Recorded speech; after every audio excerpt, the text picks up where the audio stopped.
நம்ம எல்லோருடைய வாழ்க்கையிலும் மாற்றம் தேவையானதா இந்த இடத்துல இருக்கிறது.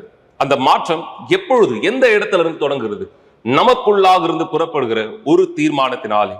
தீர்மானம் இதுதான் நம்ம எல்லோருடைய வாழ்க்கையை ஒவ்வொரு நாளும் சிறந்ததை நோக்கி அல்லது மோசமானதை நான் சந்திக்கும்படியான சூழ்நிலைக்கு தள்ளுவதாய் இருக்கக்கூடியதா இருக்கு. எனவேதான் இந்த விசுவாசத்தின் சிறப்பு நிகழ்ச்சியிலே இந்த நாள் நீங்கள் எங்களோடு இந்த இடத்தில் இணைந்திருக்கிறவர்கள் நீங்களும் சரி மற்றவர்களுக்குமாய் இந்த மிக சிறப்பான வாய்ப்பு கிடைக்கும்படியாய் வருகின்ற ஞாயிற்றுக்கிழமை தொடங்கி இந்த விசுவாசத்திலே நாம் ஒன்றிணைய போகிறோம். தீர்மானத்தின் நாள். ஆம், தேவன் நம் எல்லோருக்கும் கொடுத்த இந்த அதிகாரத்தை நாம் பயன்படுத்த போகிறோம். இந்த தீர்மானத்தை இந்த இடத்தில் எடுக்கும்படியாக வருகின்ற ஞாயிற்றுக்கிழமை தொடங்கி அடுத்த ஞாயிற்றுக்கிழமை வரை இந்த விசுவாசத்திலே தேவன் நோக்கி நம்முடைய தீர்மானங்களை கொண்டு வர போகிறோம். அவருடைய மாபெரும் பதில்களை நாம் நம்முடைய வாழ்க்கை மீது பெற்றுக்கொள்ளும்படியாக ఈ రోజు మనం నేర్చుకుంటున్న ప్రకారం ప్రతి ఒక్కరి జీవితంలో ఒక నిర్ణయం అనే ఒక కార్యం ఎత్తే తీరాలి. ఈ నిర్ణయం అనే కార్యం తన జీవితము ఎదిగేదానుకు అట లేదా తన జీవితం పాడయ్యేదానుకు ఎలాగ మీరు మీ యొక్క నిర్ణయంని ఎన్నుకోబోతున్నారు. అందుకనే మనం ఈ ఒక నిర్ణయం గురించే ఈ ప్రత్యేక కార్యంలో రాబోయే ఆదివారం నుండి 26వ తారీఖు వరకు మనం ఒక పట్టుదలమైన నిర్ణయంతో దేవునితో మొరబెట్టి అడగబోతున్నాం మన పరిస్థితులు మారేదానుకు.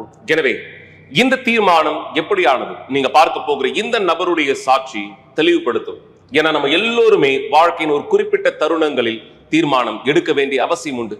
என்னுடைய பழக்கத்தை நான் மாற்றும்படியாய், என்னுடைய வழிகளை நான் இந்த இடத்தில் தேவனை நோக்கி திருப்பும்படியாய், தவறான பழக்கங்களில் இருக்கிறவர்கள் இந்த இடத்தில் அதை நிறுத்த ஒரு தீர்மானத்தை எடுக்கணும். என்னுடைய திருமண வாழ்க்கை சிறந்ததாய் இருக்க வேண்டுமானால் அந்த சிறந்த திருமண வாழ்க்கைக்காய் நான் ஒரு தீர்மானத்தை எடுக்க வேண்டும். இப்படியாக என்னுடைய வாழ்க்கையினுடைய ஒவ்வொரு சூழ்நிலைகளிலும் மிக முக்கியமான தீர்மானங்களை எடுக்கக்கூடிய சந்தர்ப்பம் நமக்கானதாய் கொடுக்கப்படுகிறது. அப்படியான ஒரு சந்தர்ப்பத்தை பயன்படுத்தின இந்த நபருடைய சாட்சியை தான் நீங்க பார்க்கும்படி நான் உங்களை இந்த இடத்தில் வரவேற்கிறேன். இந்த சாட்சி பிற்பாடு மீண்டும் விசுவாசத்திலே தேவனுடைய வார்த்தையின் வழிகளில் ஒன்றிணைந்திருக்கலாம். ఈ రోజు మనం చూడబోతున్న ఈ సాక్ష్యం మూలముగా ఏ నిర్ణయం మన జీవితం కొరకు ఎత్తాలి అనే ఒక మార్గంని మనం నేర్చుకోవచ్చు. ఎందుకంటే ఈ సాక్ష్యంలో మీరు చూడబోతున్నప్పుడు తన జీవితంలో ఎంత ఘోరమైన పరిస్థితుల్లో ఆయన ఇబ్బంది పడాడు. అయితే ఎప్పుడు ఒక నిర్ణయం ఎత్తాడు. ఇదే ప్రజలారా, ఒకవేళ మీరు ఏ ఒక పరిస్థితిలో ఉన్నా సరే ఒక నిర్ణయం ఎత్తే ఒక రోజుల్లో మీరు ఈ రోజు ఎత్తుతున్నారంటే ఈ సాక్ష్యం చూసి మిమ్మల్ని మార్చాలనుకుంటున్నారంటే ఈయన జీవితం ఎలా మారిందో మీ జీవితం ఖచ్చితంగా మారుతుంది. ఈ సాక్ష్యం చూడండి. 2021 ஆண்டு மே 4ஆம் தேதி மாலை சுமார் 6 மணி அளவில் நான் எனது மோட்டார் சைக்கிளில் சென்று கொண்டிருந்த போது அதிவேகமாக வந்த கார் ஒன்று என் மீது மோதியது. அந்த விபத்து என் வாழ்க்கையையே மாற்றியது.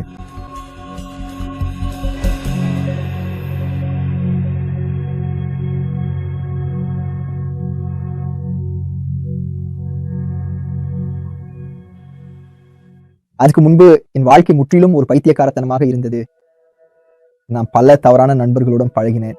நான் போதைப் பொருள்களுடனே தொடர்பு கொண்டேன். நாங்க ஒரு பார்ட்டிக்கு போன நேரத்தை எனக்கு நினைவிருக்கிறது. இப்படிப்பட்ட ஒரு பார்ட்டி நாங்கள் அங்கு சென்றோம். ஏர் கண்டிஷனர்களை ரீசார்ஜ் செய்ய பயன்படுத்தப்படும் வாயுவை கூட நான் ஒரு வகையான லான்சர் வாசனை திரவியமாக பயன்படுத்தினேன் தெரியுமா. அதனால் குற்ற உலகத்தைச் சேர்ந்த சில நண்பர்களுடன் நான் தொடர்பு ஏற்படுத்தி கொண்டேன். அதன் விளைவாக அந்த அளவுக்கு நான் சில கொள்ளைகளில் பங்கேற்று அதற்காக பணமும் பெற்றேன். அப்பிறகு ஒரு சம்பவம் நடந்தது. நான் 16 வயசாக இருக்கும்போது நான் கைது செய்யப்பட்டேன். அது என் குடும்பத்திற்கு ஒரு பெரும் அவமானமாக இருந்தது. ஏனென்றால் அதுவரை என் அம்மாவுக்கு தெரிந்திருந்தது நான் தவறானவர்களுடன் பழகி வந்தேன். ஆனால் அது எவ்வளவு தீவிரமானது என்று அவருக்கு தெரியவில்லை. அதற்கு பிறகு நான் அந்த வழியில் சென்றேன். அதனால் என் அம்மாவுக்கு அது மிகவும் கடினமாக இருந்தது. ஆனால் அந்த எல்லா துன்பமும் என் அம்மாவை தேவனை தேட ஊக்குவித்தது. நான் ஆலயத்திற்கு சென்றபோது விசுவாசத்தை எப்படி பயன்படுத்த வேண்டும் என்று கற்றுக்கொண்டேன். பாஸ்டர் என்னை எதை கற்றுத்தந்தாரோ அதையெல்லாம் நான் செய்தேன். தலைக்கு அபிஷேக எண்ணெய் ஊற்றுவது, பொருத்தனை செய்வது, என்ன வந்தாலும் நான் அதை செய்தேன். நான் எவ்வளவு பொருத்தனை செய்தேனோ அவ்வளவு தவறான விஷயங்களை அவர் செய்தார். நான் அவருக்காக 7 ஆண்டுகள் போராடினேன். பல போராட்டங்கள் இருந்தன. ஆனால் ஒரு இஸ்ரவேல் சிறப்பு நிகழ்ச்சி இருந்தது. அப்போது நான் உண்மையில் முழுமையாக ஈடுபட்டேன். நான் தேவனிடம் சொன்னது போலவே அது ஒன்று எல்லாமே அல்லது ஒன்றுமே இல்லை என்பது போன்றது. ஒன்று அது நடக்கும் அல்லது நடக்காது. நான் இஸ்ரவேல் சிறப்பு நிகழ்ச்சியில் கலந்து கொண்டேன். நான் அதில் உண்மையாகவே வாழ்ந்தேன். அந்த ஆலயத்துக்கு ஒருபோதும் என் கால்களை வைக்க மாட்டேன். அவகிட்ட சொல்லிட்டேன், நீங்க எனக்காக எவ்வளவோ செய்றீங்க, ஆனா நான் வரமாட்டேன். ஆனா உண்மையில எங்க உள்ள ஒரு பெரிய வெறுமை இருந்தது. அதை போலி நட்புகள், போதைப் பொருட்கள், பெண்கள், பாட்டிகள் எல்லாம் கொண்டு நிரப்ப முயற்சித்தேன். அவற்றில் எதுவும் அதை நிரப்பவில்லை. ஏனெனில் நான் என் அறையில் 4 சுவர்களுக்குள் இருந்தபோது நான் உள்ளே என்ன அனுபவித்தேன் என்பதை தேவன் மட்டுமே அறிவார். இது என்ன மாதிரி நான் முழுமையாக உணர்ச்சி நிலைமையற்றவனாக இருந்தேன். அதனால் அப்படிப்பட்டவர்களையே நான் ஈர்த்தேன். எனவே எனக்கு நிலையான உறவும் இல்லை.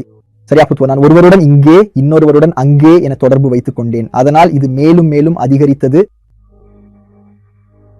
சிலருடன் நெருக்கமாக இருந்த போது நான் அவர்களை அதிகம் காயப்படுத்துவேன் அல்லது நானும் காயமடைவேன். என் அம்மா இஸ்ரவேல் சிறப்பு நிகழ்ச்சியில் கலந்து கொண்டார். அவர் என்னை அதிகமாக அழைத்தார், வலியுறுத்தினார். ஆனாலும் நான் மறுத்தேன். இன்னும் ஒரு கட்டத்துல அவர் தேவனுடைய பெண் என்பதால் மிகவும் அமைதியாகி அதன் பிறகு என்னை அழைப்பதையே நிறுத்திவிட்டாரு. அதன் பிறகு அந்த உணர்வோடு நான் இருந்தேன். ஆனா ஏன் அவர் என்னை அழைக்கல? நான் சொன்னேன், இப்ப நான் போகணும், இப்ப நான் போறேன். நான் கேட்டேன், ஏன் என்ன கூட்டத்துக்கு அழைக்கலன்னு. ஓ, நீ ஒருபோதும் போக மாட்ட. நான் சொன்னேன், இல்ல, ஆனா அடுத்த தடவை நான் போகணும். நான் என் பியாவுடன் சென்றேன். அப்பிறகு 2020 எங்க அம்மாவுடன் ஆலயத்துல புத்தாண்டை கொண்டாட முடிவு செய்தேன். அப்போதுதான் அந்த செய்தி என் மனதில் பதியத் தொடங்கியது. நான் வார்த்தையை கேட்க ஆரம்பித்தேன். ஏனெனில் அதற்கு முன்பு என் கோபத்தின் காரணமாக நான் கலந்து கொண்ட முந்தைய கூட்டங்களில் அந்த செய்தி எனக்கு உண்மையிலேயே சென்று சேரவில்லை. ஏனெனில் நான் கேட்கவே விரும்பவில்லை, மாற்றிக்கொள்ளவும் விரும்பவில்லை. நான் என்ன பண்ண வேண்டும் என்று புரிந்து கொள்ள ஆரம்பித்த போது, எனக்கு பரிசுத்த ஆவி வேண்டும், பழைய என்னை புதைக்க வேண்டும் என்று புரிந்த போது நான் ஒரு முடிவை எடுத்தேன். அந்த முடிவை எடுத்த போது நான் சொன்னேன், நான் எல்லாவற்றையும் தூக்கி எறிய போகிறேன். நான் எல்லாவற்றையும் காட்டுக்குள் தூக்கி எறிந்தேன். நான் முடிவு செய்தேன். நான் சொன்னேன், இப்போ இதை புதைக்க போறேன். அந்த ஞாயிற்றுக்கிழமை அது ஒரு முடிவா இருந்தது. நான் தண்ணீர் ஞானஸ்தானம் பெற்றேன். பாஸ்டர் பலிபீடத்திற்கு முன்பாக எங்களை அழைத்தார் என்று எனக்கு நினைவிருக்கிறது. எனக்கு பரிசுத்த ஆவி வேண்டும் என்று புரிந்தது. இல்லையெனில் நான் மீண்டும் பழைய வாழ்க்கைக்கு திரும்பி விடுவேன். அதனால் எனக்கு அது தேவைப்பட்டதால் நான் பலிபீடத்திற்கு முன்பாக சென்றேன். நான் அதற்காக மிகவும் ஏங்கினேன். ஆண்டவரே, முன்பு பலமுறை முயன்றும் முடியவில்லை என்பது உமக்கு தெரியும். நீர் எனக்கு உதவாவிட்டால் நான் பழைய வாழ்விற்கு திரும்பி விடுவேன். எனக்கு பெலன் இருக்காது. அந்த தேடலில் இது நடந்தது. என்ன ஜெபிப்பதென்று தெரியவில்லை. ஆனாலும் பிதாவே, நான் இங்கே இருக்கிறேன், எனக்கு இது வேண்டும் என்றேன். நான் மாற விரும்புகிறேன். அதன் பிறகு எனக்குள் ஒரு வலுவான உறுதி ஏற்பட்டது. அந்த வார்த்தையும் எனக்கு தோன்றியது, நீ அதை கைப்பற்ற வேண்டும். நீ வாழ்கிறதை நீயே அறிவாய். நீ வாழ்கிறதை எல்லாவற்றிலும் மேலாக தேவனும் அறிவார். வேறு யாரும் அறியவில்லை, ஆனால் நீ அறிவாய். நான் பலிபீடத்திற்கு சென்று பேசினேன். அப்போதுதான் அது நடந்தது. ஏனெனில் நான் அதை கைப்பற்றினேன். அந்த நேரத்தில் என் உள்ள ஒரு மிகப்பெரிய பெலன் வந்தது. அதுவே எனக்கு தேவையானது. ஏனெனில் அந்த தருணத்தில் எனக்கு வேண்டியது ஒன்றே, பரிசுத்த ஆவியோடு தனியாக இருக்க வேண்டும். அதை பாதுகாத்து வைத்துக் கொள்ள வேண்டும். அதை இழக்கக்கூடாது என்பதே. அந்த விலைமதிப்பற்ற பொக்கிஷத்தை நான் இழக்க விரும்பவில்லை. அந்த நேரத்தில் என் உள்ளே இதை உறுதிப்படுத்தியது, எனக்காக என் பிள்ளையே எதுவாக இருந்தாலும் நீ அதை கடந்து செல்லுவாய்.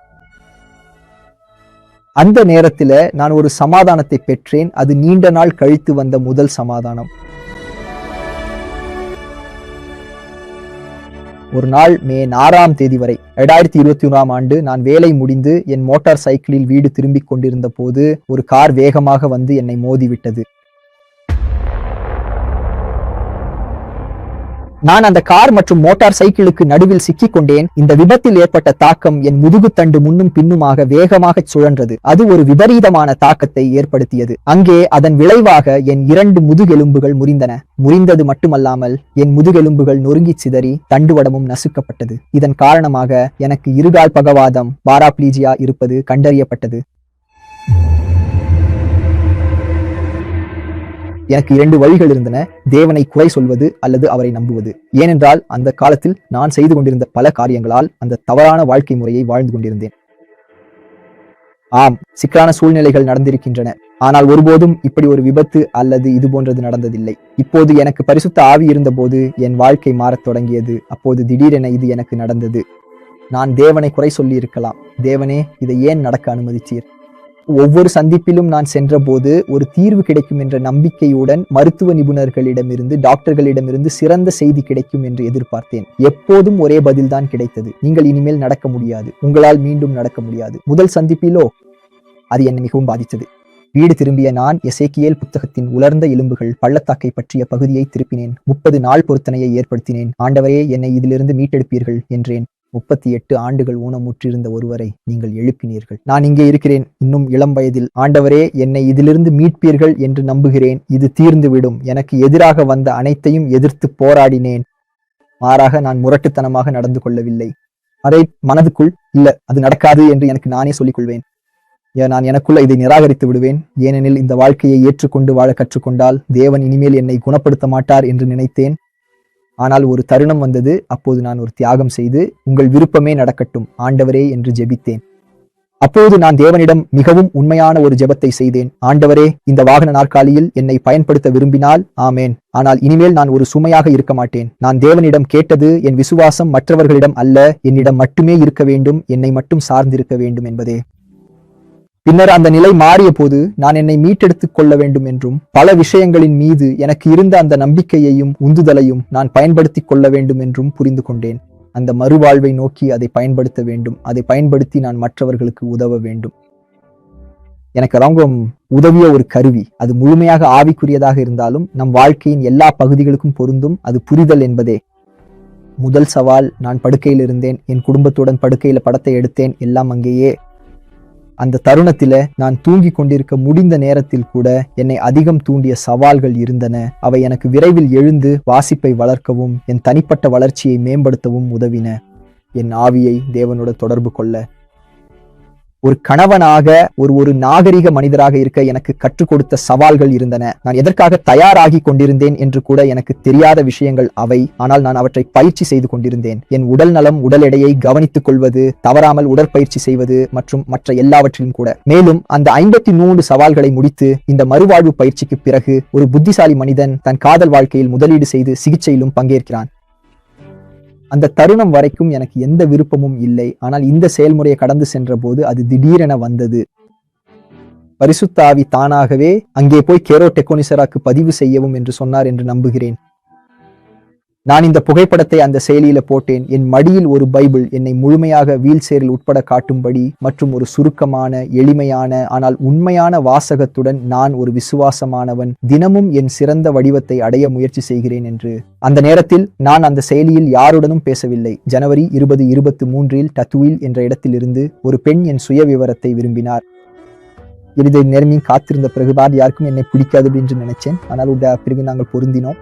இன்றைக்கு அந்த பொருத்தம் ஒரு திருமணம் மாறிடுச்சு.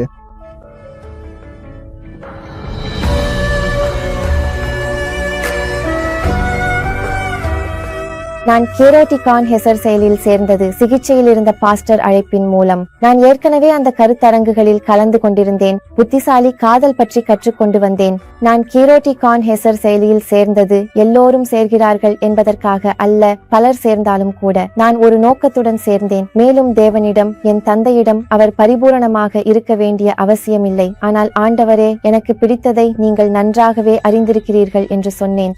அவர் தேவனுடைய மனுஷராக உங்கள் பண்புகளுடன் இருக்க வேண்டும் என விரும்பினேன். செயலியில் தேடிய போது கில்லர்மேவின் விவரக்குறிப்பை கண்டேன். மற்றவை தகவல்களால் நிறைந்திருக்க இது எளிமையாக இருந்ததால் என் கவனத்தை ஈர்த்தது. அவர் நாற்காலியில் அமர்ந்திருந்தார். ஆனால் நான் அந்த நாற்காலியை கூட கவனிக்கவில்லை. நான் பார்த்தது அவரது முகபாவனையே. நேர்மையானது, எளிமையானது, அடிப்படையானவை மட்டுமே. அவர் ப்ளூமேனாவிலிருந்து தாடிக்கு முழுக்க பயணம் செய்தார். அவர் தனது குடும்பத்துடன் தாடிக்கு காரில் சென்றார். பயணம் எத்தனை மணி நேரமானது இல்லையா அன்பே? விவரக்குறிப்பு பற்றி பேசுவது சுவாரஸ்யமாக இருக்கிறது. சில காலத்துக்கு பிறகு அவள் எனக்கு அதை சொன்னாள். என்னை பற்றி அவளது கவனத்தை உண்மையில் ஈர்த்தது நான் ஒரு வாகன நாற்காலியில் இருந்தது என்பதே. நான் கேட்டேன், நான் வாகன நாற்காலியில் இல்லை என்றால் நம்முடைய ஒருபோதும் முன்னேறி இருக்க வாய்ப்பு இல்லை. அவளுக்கு ஆர்வம் இருக்காது. ஆமாம், அதுவே நான் முதன்முறையாக நன்றி உணர்ந்த தருணங்களில் ஒன்றாக இருந்தது. நாம் ஏற்கனவே கற்றுக்கொண்ட புத்தியுள்ள அன்பை நடைமுறைப்படுத்த தொடங்கினோம். நாங்கள் புல்லட் ப்ரூஃப் மேரேஜ் புத்தகத்தை ஒன்றாக படிக்க முடிவு செய்து அதை 2 முறை ஒன்றாக படித்தோம். ஆக இத்தனை உறுதிப்படுத்தல்களுக்கு மத்தியில் அவளது பெற்றோர் என்னை இவ்வளவு ஆச்சரியமாக ஏற்றுக்கொண்டது தானாகவே தேவனிடமிருந்து வந்த ஒரு உறுதிப்பாடு. ஏனெனில் சற்று யோசித்து பாருங்கள், புளுமேனாவில் இருந்து வந்த ஒரு வாகன நாற்காலியில் இருக்கும் ஆள் அவர்கள் என்னை நேரில் கூட அறியவில்லை. அவர் என்னை எப்படி நம்ப முடியும்? அவரது மகள், ஒரே மகள், அவருடைய சகோதரர் இருந்தார். ஆனால் அவள்தான் ஒரே பெண், இளையவள். அவள் அவ்வளவு தெரியாத ஒரு ஆணுடன் பழக ஆரம்பித்தாள். அங்கே அவர்கள் என்னை குடும்பத்தில் அற்புதமாக வரவேற்றார்கள். நான் யோசித்து பார்த்தால் அவர் உண்மையில் என்னை விடவும் அதிக சுதந்திரமானவர் என்பதை நான் உணர ஆரம்பித்தேன். டாசு 25 ஜனவரி 18 அன்று எங்களுக்கு திருமணம் நடந்தது. அது என் சொந்த ஊரான டார்டுயினில் நடந்தது. அவர் தனது முழு குடும்பத்துடன் மற்றும் மணமகன் நண்பர்களுடன் வந்தார். நாங்கள் இருவரும் கனவு கண்ட ஒன்று கிரமாடோ செல்ல வேண்டும் என்பதே. இன்னைக்கு பரிசுத்த ஆவிக்கு பிறகு அவர் எனக்கு கொடுத்த சிறந்த வரம் என் மனைவியே என்று உறுதியாக சொல்ல முடியும். அவர் தேவன் கொடுத்த ஒரு பெண். இன்றைக்கு அவர் உண்மையில் என் உண்மையான துணைதான். மேலும் அவர் என் மனைவிக்கு கொடுத்த வேலையை பாருங்கள். நான் 6 ஆண்டுகளாக பணியாற்றி வரும் அதே நிறுவனத்தில் தான் அவர் அவளையும் என்னுடன் சேர்த்து வேலைக்கு அமர்த்தினார். அதனால் இன்று அவளுடன் வேலைக்கு செல்வது, அவளுடன் வேலை செய்வது, வேலையிலிருந்து அவளுடன் திரும்புவது, கூட்டங்களுக்கு செல்வது மற்றும் வேலையை ஒன்றாக செய்வது என அனைத்திலும் எனக்கு மகிழ்ச்சி கிடைத்துள்ளது. ஸோ நாங்கள் எல்லாத்தையும் ஒன்றாக செய்கிறோம். நாங்கள் கல்லூரிக்கு செல்கிறோம், ஒன்றாகவே கல்லூரி பாடங்களை படிக்கிறோம். ஆக உண்மையாகவே நாங்கள் எல்லாவற்றையும் ஒன்றாகவே செய்கிறோம். நான் எப்போதும் சொல்வது, தேவனின் திட்டங்கள் எங்களுடையதை விட பெரியவை. உண்மையில் அவள் தேவனிடம் நான் கேட்ட மகள்தான். என் மகனுக்கானவள். என் மகனுக்காக அவள் என் வாழ்க்கையில் மகளாக வர வேண்டியிருந்தது. அவள் ஒரு நல்ல, மென்மையான, இனிமையான பெண். அவன் தாயை விடவும் அதிகமாக அவனை நேசிப்பாள். திருமணத்திலும் திருமண நிகழ்ச்சியிலும் சில தருணங்களில் அது நான் மற்றும் தேவன் மட்டும் இருந்தோம் போல் இருந்தது. நான் மற்றவர்களை கூட பார்க்கவில்லை. நான் தொடர்ந்து, என் தேவனே, நீ என்னை எவ்வளவு ஆச்சரியப்படுத்தினாய் என்று சொல்லிக்கொண்டே இருந்தேன். தேவன் என் மகனின் வாழ்க்கையில் என்ன செய்திருக்கிறார் என்று பாருங்கள். நான் கேட்டிருந்தாலும் இப்போது இருப்பதை விட நல்லதாக இருக்காது. தேவன் எங்கள் வாழ்க்கையில் செயல்பட்டுள்ளார். யாராவது உன் கால்கள் மீண்டும் வேண்டுமா என கேட்டால் நான் முன்பு வாழ்ந்த அந்த வாழ்க்கைக்கு ஒருபோதும் சம்மதிக்க மாட்டேன். தேவனின் விருப்பமே என் வாழ்வு. இன்று வீல் சேர் ஒரு சிறு விஷயம்தான். சில நேரங்களில் நான் அப்படி உணர்வதில்லை. உண்மையான ஊனம் உடலில் இல்லை, பரிசுத்த ஆவி இல்லாதது. சுவாரஸ்யமான ஒரு செயலியாக இருந்தது. அதில் பணியாற்றியவர்களுக்கே தாங்கள் உருவாக்குபவர்கள் என்பது தெரிந்திருந்தது. அதில் சேர்ந்து ஒரு பகுதியாக ஆகுவதற்கு முழுமையான படிப்படியாக செயல்முறை உள்ளது. அந்த செயலி இல்லை என்றால் நிச்சயமாக கடவுள் நம்மை சந்திக்க வைத்திருக்கலாம். ஆனால் யார் நினைத்திருப்பார்கள் டார்டுயினிலிருந்து ப்ளூமேனாவுக்கு நான் அவரை சந்திப்பது எனக்கு ஒருபோதும் சாத்தியமாக இருந்திருக்காது.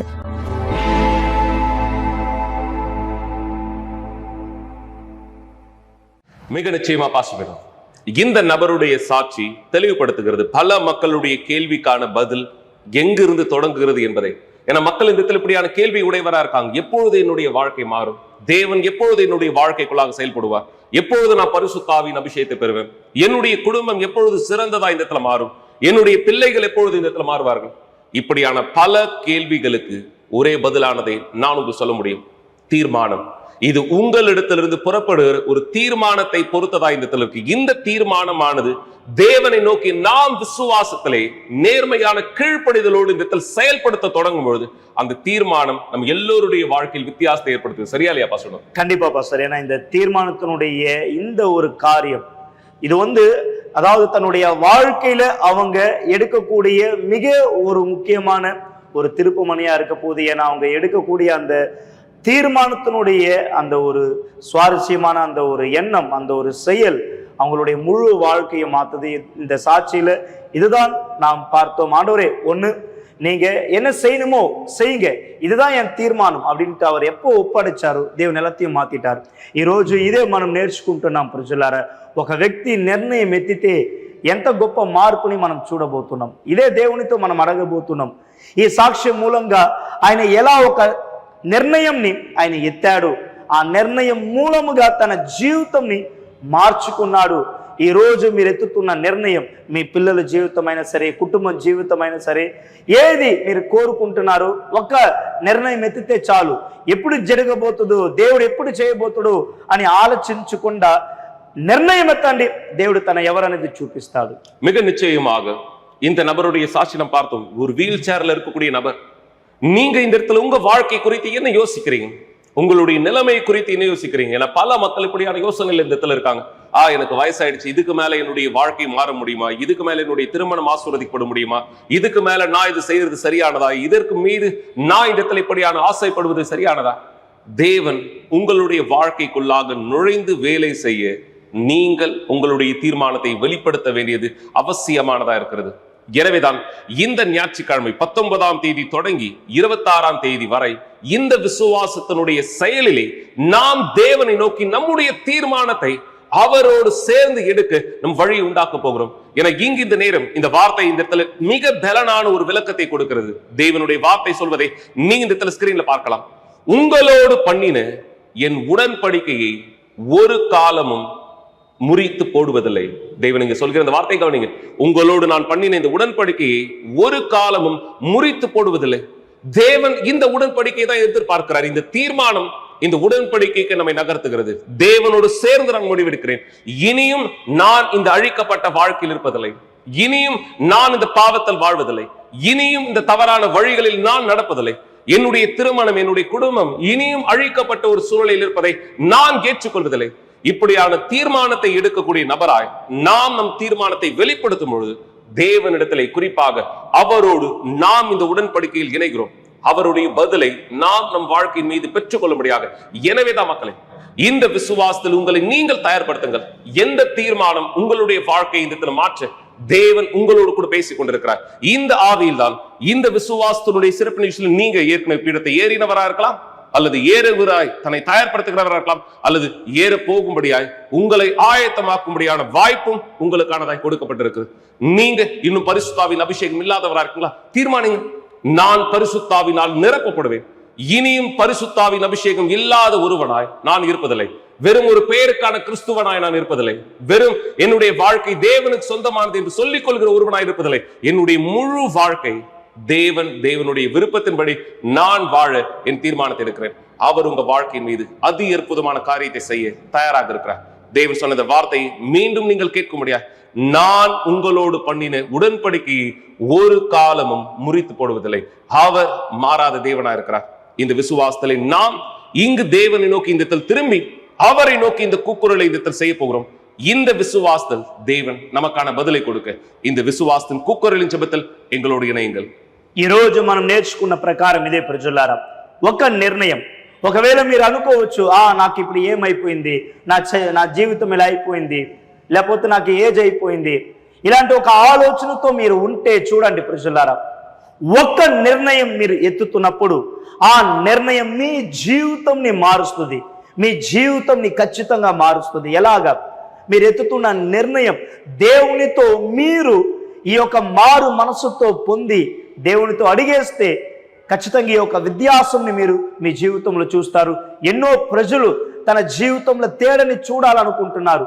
నా జీవితంలో మార్పు కావాలని కోరుకుంటున్నారు. అలాంటి ఒక మార్పు నిజముగా కోరుకుంటే ఇక్కడ దేవుడు చెప్పిన వాక్యం ఏంది మనం చూద్దాం. ఈ వాక్యంలో చెప్పిన ప్రకారంగా మీతో నేను చేసిన ఈ ఉడన్బడికను ఎన్నాడు నేను విరగొట్టను.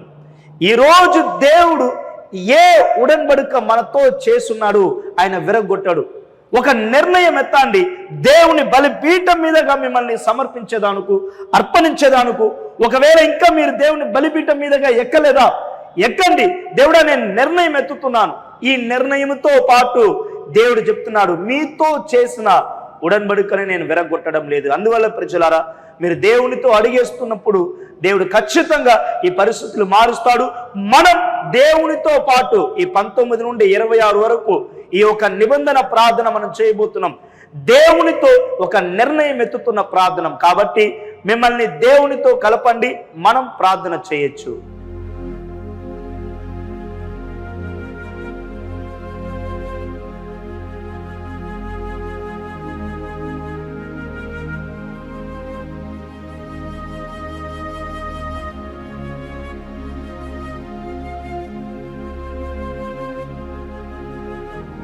ప్రభువా తండ్రి యేసు, ఏదో ఈ రోజు నిర్ణయం ఎత్తుతున్నా దినముగా మేము మీ యొద్దకు తిరుగుతున్నాము తండ్రి, మారు మనసు పొందుకొని దాని కొరకు. ప్రభువా, ఎవరు ఇంకా తన జీవితాన్ని సమర్పించలేదు, ఇదో నేను మారను, ఇలాగనే ఉండిపోతున్నాను అనుకుంటున్న వారు కాదు, నేను మారాలి, నా పరిస్థితి మారాలి అనుకున్నవారు ఇదో ఇంకా నీ పీఠం యొద్దకు రాలేదంటే వాళ్ళని రంపించి వాళ్ళ పరిస్థితిని నువ్వు మార్చు తండ్రి. ఇదో ఈ ప్రత్యేక కార్యములో ఈ జనాల కొరకు వేడుకుంటున్నాను. ఈ జనాలు ఏ పరిస్థితితో ఉన్నారో, ఇదో తన ఇల్లు, కుటుంబం, తన వాకిలి, ప్రభువా ఏదంతా తన ఏ మార్పుని ఎదురు చూస్తున్నారో నీ ఆత్మతో కుమ్మరించి ప్రభువా వాళ్ళని నింపి నువ్వు దీవించమని అడుగుతున్నాను. ఇదో ఈ ప్రత్యేక కార్యం ஜனாலனி தீவிச்சுமு இயேசு நாமமுலோ. ஆம் தேவனே, ஆண்டவராகிய இயேசுவே, எங்கள் எல்லோருடைய வாழ்க்கையை இந்த இடத்தில் மாற்ற நீர் வழியை கொடுத்தவராயிருக்கிறீர்.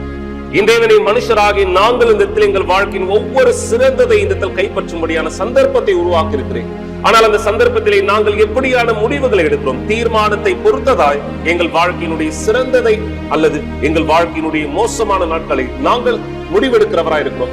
எனவேதான் தேவனை ஆண்டவராக இயேசுவை யாரெல்லாம் இந்த இஸ்ரவேல் சிறப்பு நிகழ்ச்சியிலே தன்னுடைய முழு இருதயத்தோடு தன்னுடைய முழு பலனோடு என் தேவனை பீடத்தின் மீது தன் விசுவாசத்தை நிரூபிக்கும்படியாய் தன் எல்லாவற்றிற்கும் உம்முடைய எல்லாவற்றையும் கேட்கிறவராய் பீடத்தை ஏறினவர்களாய் இருந்தவர்களுக்கும் சரி, ஏற போகிறவராய் தன்னை தயார்படுத்துகிறவர்களுக்கும் சரி, அல்லது இந்த நாள் இந்த வாய்ப்பை இந்த முதல் முறையாய் இந்த பெறுகிறவர்களுக்கும் சரி, அவர்கள் தங்கள் பகுதியை செய்தவராய் செய்ய போகிறவராய் இந்த இருக்கிறதை நீர் பார்க்கிறீரே. ஆனால் என் தேவனை ஆண்டவராக இயேசுவை நீர் வாக்களித்ததை நீர் ஒருபோதும் மறவாத தேவனாய் இருக்கிறேன், அதை நிறைவேற்றுகிறவராய் இருக்கிறேன். ஆம், நான் உங்களோடு பண்ணின உடன்படிக்கையை ஒருபோதும் முறித்து போடுவதில்லை என்று சொன்னேன். இதோ எங்கள் தேவனை எங்கள் ஆண்டவராக இயேசுவை நீர் எங்களோடு செய்த இந்த உடன்படிக்கையை நீர் முறிப்பதில்லை, ஆனால் நாங்கள் தான் அதை இந்த முறிக்கிறவராய் அதை விட்டு உங்களுடைய வழியை விட்டு விலகுகிறவராய் இருக்கிறோம். எனவே என் தேவனை யாருமை விட்டு விலகினார்களோ, யாருடைய வழிகளை புறக்கணித்தார்களோ, அசட்டை செய்தார்களோ, இதோ இந்த மக்களுக்கான மனம் திரும்புதலின் வாய்ப்பை நீர் கொடுத்திருக்கிறேன். நேர்மையான இருதயத்தோடு மனம் திரும்புதலை நோக்கி உம்முடைய வழியை தன் வாழ்க்கையின் மீது இந்த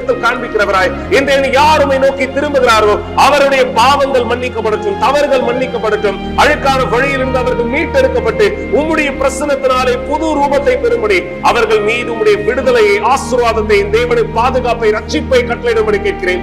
ஆம், சீயோன் பர்வதத்திலிருந்து ரட்சிப்பும் விடுதலையும் உண்டாயிருக்கும் என்று உம்முடைய வார்த்தை உறுதிப்படுத்துவது போல இந்த மக்களுடைய வாழ்க்கையானது உம்முடைய ரட்சிப்பினால் நிரப்பப்படும்படி, உம்முடைய பரிசுத்த ஆவியின் வல்லமையால் அவர்கள் பலப்படுத்தும்படி என் தேவனை அவர்கள் ஒவ்வொருத்தர் மீது உம்முடைய ரட்சிப்பை இந்த கட்டளையிடுகிறேன். உம்முடைய ஆவியின் அபிஷேகம் உடையவராய் எந்த காரியத்தில் பலனை பதிலை இந்த கேட்கிறாரோ அவர் மீது உம்முடைய விடுதலை இந்த கட்டளையிடுகிறேன்.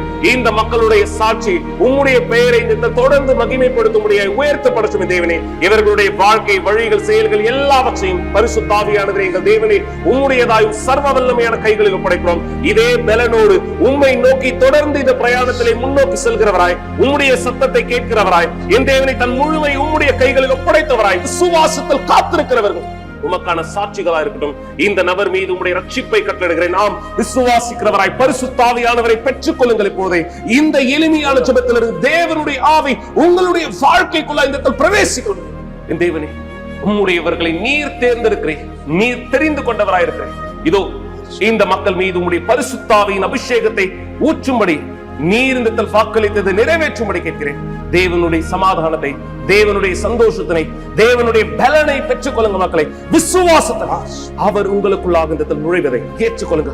என் தேவன் உம்முடைய விருப்பம் விசுவாசிக்கிற இந்த மக்கள் ஒவ்வொருத்தருடைய வாழ்க்கையில் நிறைவேறுவதாய், பரிசுத்த ஆவிக்கான சாட்சி ரட்சிக்கப்பட்டவராயுடைய உம்முடைய வீட்டாராய் இவர் இந்த சேர்க்கப்பட்டதை பார்க்கட்டும். இந்த ஜெபத்தை விசுவாசிக்கிறீர்களா? சொல்லுங்கள். நன்றி ஆண்டவராக இயேசுவே, ஆமென்.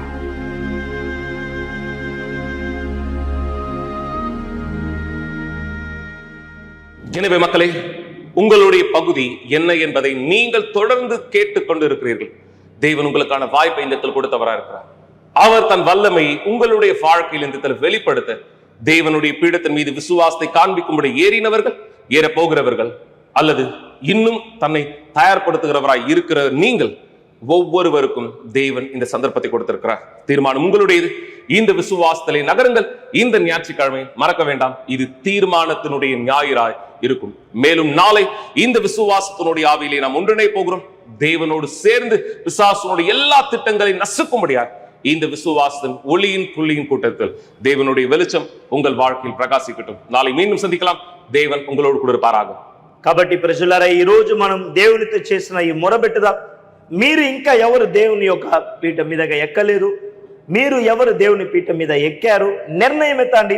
ఈ ఆదివారం నుండి మనం నిర్ణయం ఎత్తుతున్న ఆదివారంగా మారుతుంది. దేవుడు గొప్ప కార్యం మీ జీవితం చేసేదానికి. అది మాత్రం కాకుండా రేపటి దినం మనం చేయబోతున్న ఈ ప్రార్థన, విడుదల ప్రార్థన, ఈ యొక్క వెలుగు యొక్క ప్రార్థనలో మిమ్మల్ని సమర్పించుకోండి. అపవాది క్రియల్ని ఎదురించడానికి రేపు మిమ్మల్ని చూస్తాను. దేవుడు మిమ్మల్ని ఆశీర్వదిస్తాడు.